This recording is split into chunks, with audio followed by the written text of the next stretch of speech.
Hello bachcho, let's see the question. Question says let B and C be the 2 point on the line y plus x equal to 0. Thus that B and C are symmetric with respect to the origin. Suppose A is the point on y minus 2x equal to 2. Such that triangle ABC is an equilateral triangle. Then the area of triangle ABC 3 root 3, 2 root 3, 8 upon root 3, 10 upon root 3. Solve करते हैं question को. इस question के लिए जो की concept है वो देख लेते हैं यहाँ पर हम. की कॉन्सेप्ट में अगर हम बात करें तो क्या यूज़ मिलेंगे यहाँ पर. देखो यहाँ पर हम बात करेंगे area of equilateral triangle. Equilateral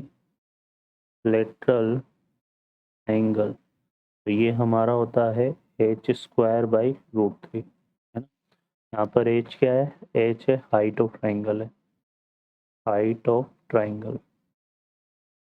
solve करते हैं क्वेश्चन को. इस क्वेश्चन में देखिए यहाँ पर एक ट्राइंगल की बात हो रही है जो कि इक्विलेटरल है. इसमें हमने ले लिया ए, बी और सी. क्वेश्चन में बोला हुआ है कि जो बी और सी है वो सिमेट्रिक अबाउट ओरिजिन है, तो इन दोनों का मिड पॉइंट क्या हो जाएगा 0,0. और बी सी का जो इक्वेशन है यहाँ पर, बी सी का इक्वेशन वो हमें क्या गिवन है y plus X equal to 0. ठीक है. तो अब देखिए यहाँ पर हम b के कोऑर्डिनेट को अगर हम देखें तो यहाँ पे किस फॉर्म में होंगे b के कोऑर्डिनेट, y प्लस एक्स को सेटिस्फाई करेंगे. तो अगर एक कोऑर्डिनेट हमने a लिया तो दूसरा कोऑर्डिनेट क्या हो जाएगा माइनस है. इसी तरह से एक कोऑर्डिनेट यहाँ बी लिया तो दूसरा क्या हो जाएगा माइनस पे. ठीक है.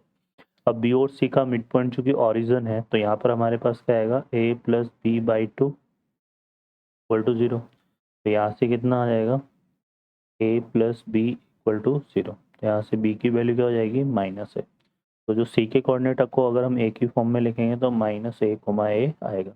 अब a से एक लाइन पास हो रही है. क्वेश्चन के अकॉर्डिंग क्या हो रहा है यहाँ पे देखो, इस पॉइंट ए से एक लाइन पास हो रही है जिसका इक्वेशन क्या है हमारे पास y minus 2x equal to 2. Let's say हम यहाँ पर a के कोऑर्डिनेट h कोमा के कंसिडर कर लेते हैं. तो क्या होगा यहाँ पर, एक तो हमारे पास से कंडीशन आ जाएगी ए बी इक्वल टू ए सी है ना. तो इम्प्लाइज दैट यहाँ पे क्या आ जाएगा ए बी का स्क्वायर इक्वल टू ए सी का स्क्वायर. इससे फॉर्मूला अप्लाई करेंगे तो ये बनेगा h माइनस ए का होल स्क्वायर ए प्लस ए का होल स्क्वायर. यहाँ पे आएगा h प्लस ए का होल स्क्वायर और k माइनस ए का होल स्क्वायर.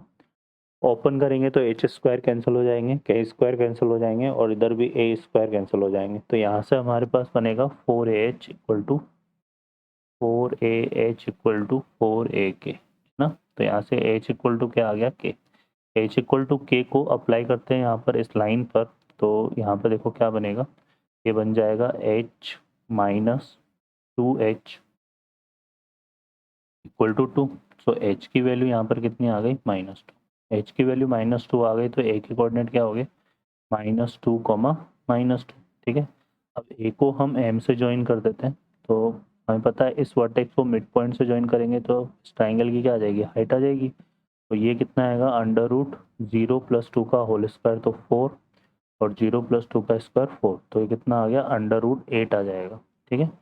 और ये क्या हो गई हाइट हो गई किसकी ट्राइंगल ABC की. अब हमें क्या चाहिए एरिया ऑफ ट्राइंगल ABC. तो ये आ जाएगा h स्क्वायर अपॉन रूट 3. तो h स्क्वायर मतलब यहाँ से कितना हो गया 8 बाई रूट 3. तो ये इसका आंसर हो जाएगा. ओके बच्चों, तो ऑप्शन यहाँ पे करेक्ट हो जाएगा C. I hope you understand well. Best of luck. Thank you.